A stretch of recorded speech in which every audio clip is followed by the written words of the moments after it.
கச்சத்தீவை தாரை வார்த்தது திமுக கருணாநிதியின் அரசு. அவர்கள் கச்சத்தீவு பற்றி பேசுவதற்கு அருகதை இல்லை, துரோகிகள் என்றும்.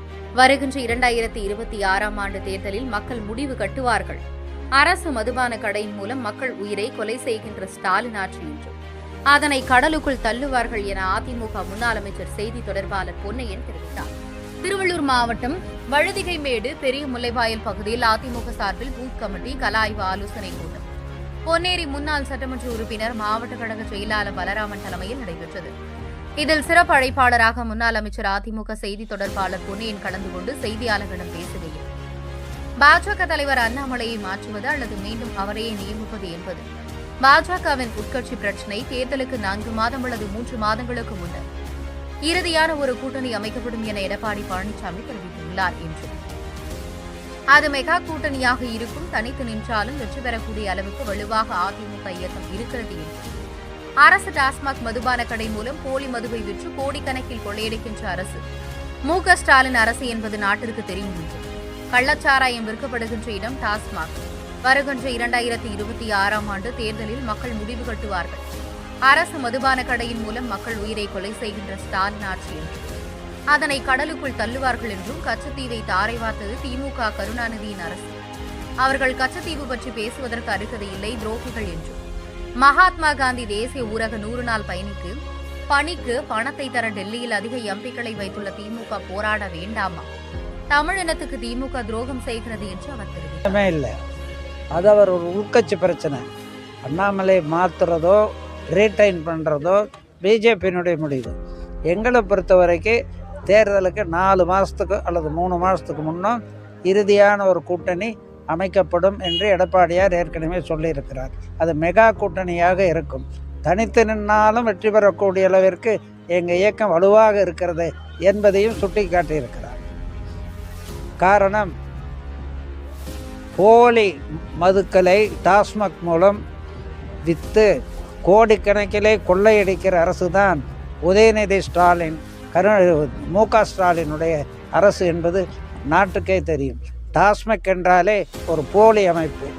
கள்ளச்சாராயம், மக்களுடைய உயிரையே வாட்டி வளைக்கிற கள்ளச்சாராயம் விற்கப்படுகின்ற இடம் டாஸ்மாக் இடம். மக்களின் உயிரை பற்றி கவலைப்படாமல் வருமானம் ஒன்றே குறிக்கோள் என்று இருப்பது வேறு. ஆனால் வருமானம் என்ற முறையிலே கலப்பட சாராயம், போதையை மிக அதிகப்படுத்தி உயிரை கெடுக்கிற சாராயம், மனநிலையை பாதிக்கக்கூடிய அளவிற்கு, மூளையவே கலக்கக்கூடிய அளவிற்கு கலப்பட சாராயம், இதையெல்லாம் விற்கிற இடம்தான் டாஸ்மாக். அதனுடைய முதலாளி உதயநிதி ஸ்டாலினுடைய மைத்துனர் என்று கருதுகிறேன், சபரீஷன். ஸ்டாலின் பொண்ணு இந்த அட்டகாசத்தை பண்ணுகிறார்கள். இதற்கு 26 தேர்தலிலே மக்கள் முடிவு கட்டுவார்கள். டாஸ்மாக் கடைகளிலே மக்கள் உயிரை புடுங்குகிற, கொலை செய்கின்ற இந்த ஸ்டாலின் ஆட்சியை கடலுக்குள் தள்ளுவார்கள் மக்கள். தீவை கொண்டு போய் இலங்கைக்கு தாரை வார்த்த அரசை தமிழ் இன விரோதி, தமிழ்நாட்டு மக்களுக்கு விரோதியாக செயல்படுகிற இந்த திமுக அரசு தான், ஸ்டாலின் அரசு தான், கருணாநிதி அரசு தான். அவர்கள் கச்சத்தீவை பற்றி பேசுவதற்கு அருகதையே இல்லை. மைய அரசோடு ஒத்துப்போய் தமிழினத்தையே அழித்து விட வேண்டும். எல்டிடி பிரபாகரனை ஒழித்துவிட்டால், போராளிகளை ஒழித்துவிட்டால், ஈழத் தமிழர்களே எக்கேடு கெட்டால் என்ன, நமக்கு தமிழினத்தை அழித்தோம் என்ற பெருமை கிடைக்குமே என்ற எண்ணத்தோடு சூழ்ச்சியோடு செயல்பட்டது கருணாநிதி அரசு. 150 1.5 கோடி தமிழர்கள் கொல்லப்பட்டார்கள், அநியாயமாக கொல்லப்பட்டார்கள். உலகமே காரி துப்பக்கூடிய அளவுக்கு கொல்லப்பட்டார்கள். 49,000 தமிழ் பெண்கள் கற்பழிக்கப்பட்டு கொல்லப்பட்டார்கள். அதுக்கு உடந்தையாக இருந்தது இந்திய அரசினுடைய அமைதிப்படை என்ற போர்வையிலே சிங்களரோடு சேர்ந்து தமிழினத்தை ஈழத்தில் அளித்தவர்களுக்கு உறுதுணை நின்றது உதயசூரியன் ஆட்சி.